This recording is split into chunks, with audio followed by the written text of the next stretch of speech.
very nice to be here, and thank you all for coming. I'm looking forward. I'm really looking forward to this talk.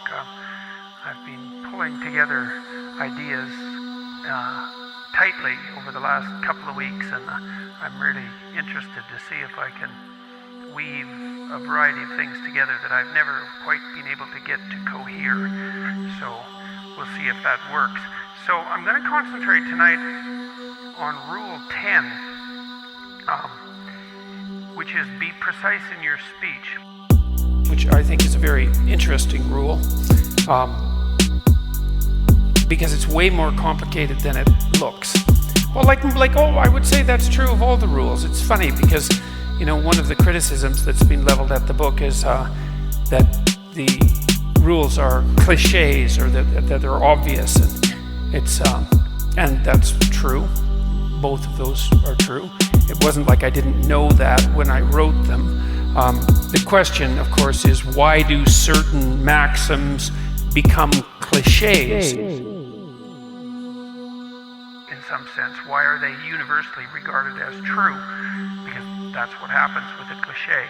And then what happens if you forget why they're true, which is even more important. And the answer is, well, if you start to forget why the axioms that you take for granted are true, then you're in trouble. And then you need to revisit the underlying structure of the axioms, of the presuppositions, so that you can relearn consciously why it is that you need to know these things. And so that's what I was trying to do with 12 rules.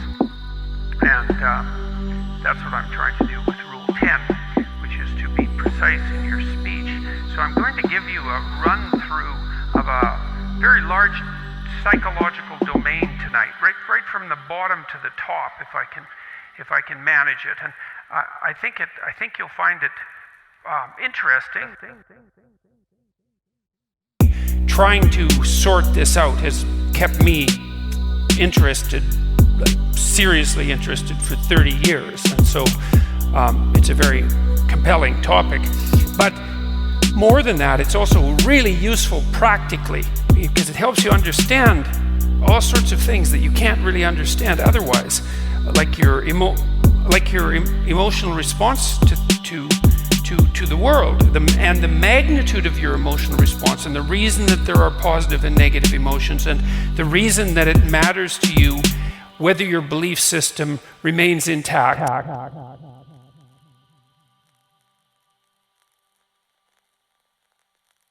You can't be disoriented in the world, because then you're lost, and it's not a good thing to be lost. It's intrinsically a bad thing to be lost, and so you don't want to be lost.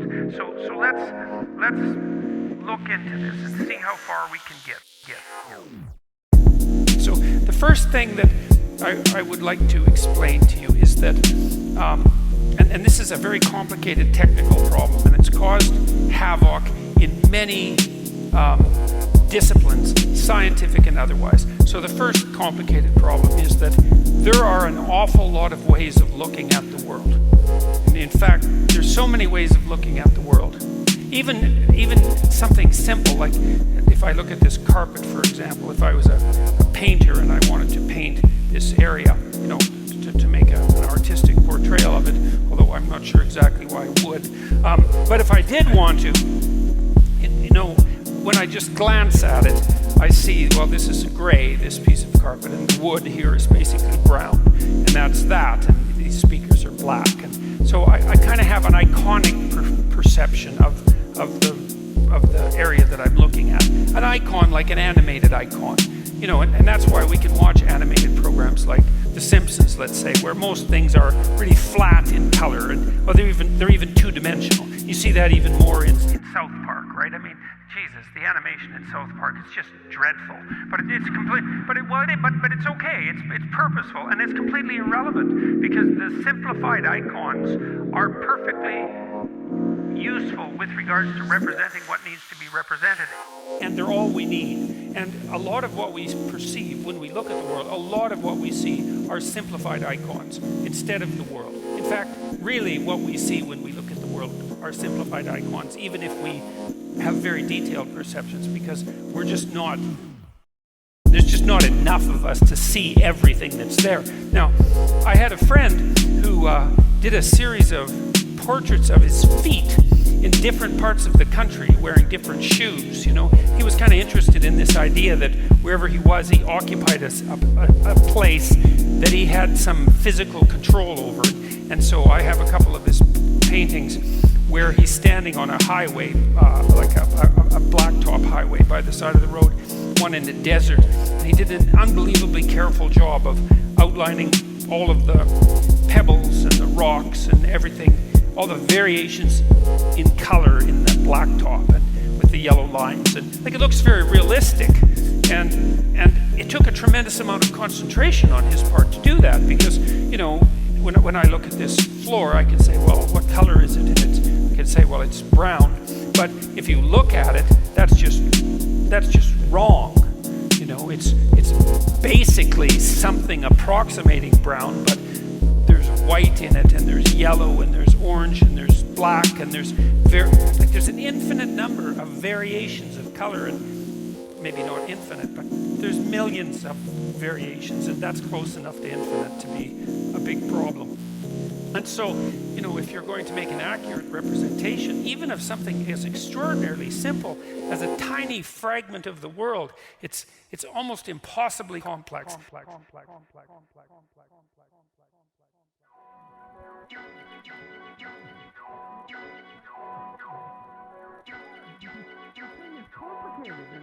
Make a representation look just like the thing. That's no simple matter. And most of the time we don't bother with it. And like, we really don't bother with it. You can't believe how much we don't bother with it. So there's this scientist named Dan Simon, who's a real scientist and a real psychologist. And he did some unbelievably interesting experiments on a phenomenon called change blindness. That's one of the names of it. It's part of a broader category of phenomena called perceptual blindness. And so here's one of his experiments. It's the sort of experiment you can't bloody well believe until you see that it actually happened. It's replicated many times. This is actually a reliable psychology experiment, and there aren't that many of them, and so this is one of them.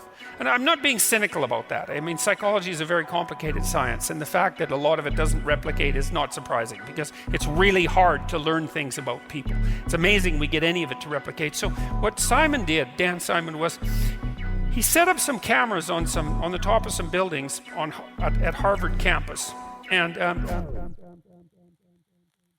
there's a lot of people walking through Harvard campus, students obviously and faculty members, but lots of tourists and people who are there, well, because maybe they want to bring their kids there sometimes, or they just want to see it. It's a beautiful place and a historic place, and it's worth seeing. And so there's always people wandering through, and they don't know where they're going. And so what Simon did was had some students play like a trick on people that were walking through. And it was not a mean trick or anything, just a trivial trick. And so what he would do is he'd have the undergraduates come up to somebody who was walking through, who looked like a tourist, and the undergraduate would be holding a map, and then they would start to interact with the tourist and ask for directions using the map. Now, obviously, a map is already an iconic representation, right? And it needs to be, because you don't want a map that's as complicated as the territory, because then you'd have to carry the whole territory around with you. You want the simplest possible representation of the situation that gets you from point A to point B. Okay, so that's worth thinking about right off the bat, because that's like a rule for perception. You want the simplest representation that you can possibly manage that will get you from point A to point B. But it also implies that what you're doing all the time is going from point A to point B, and so we'll keep that in mind. Anyways, so here's the undergraduate standing here with the map, and here's the tourist standing here helping the undergraduate, and then over here there's two other undergraduates, and they're carrying a door, and the door, they're carrying it like this. I guess no, they're carrying it like this, and the door's up like this, and it covers their faces, right? And so they rudely walk right between the person who's now giving directions and the undergraduate who's asking for directions. And as they walk through, the undergraduate grabs the door like this and keeps walking, and the other undergraduate who's holding the door takes the map and stands there. And so basically what's happened is that there's now a new undergraduate asking for instructions. And more than half of the people upon whom this trick is played don't notice. And the reason for that is, well, who cares what undergraduate you're giving instructions to? It's like they're interchangeable, right? And people can be pretty crazy. And like I said, there's, let's say, 1% of the people in here are not as stable as you might want them to be. But it doesn't matter. They're stable enough to abide by this set of rules, and that's enough to keep everybody's emotions regulated. So that's very important. So anyways, and so that's part of the reason, for example, why when you go to a university and you participate in this psychology experiment, that you do what's required of you. You went there voluntarily and you play the game. And that's part of, well, let's call it part of being socialized. Or part of being a good citizen, or part of being trustworthy, or part of being predictable, or all of those things that can be, they can degenerate into, well, what is that when you're too much like other people? There's a word for that. Too conventional, let's say. It can degenerate into conventionality, but most of the time you want people to do what people do, and normal people, so to speak, because it just keeps life a hell of a lot simpler if that's the case. And it's a real favor that you do to other people to do the same thing. In many businesses, people go to their business and they wear a suit.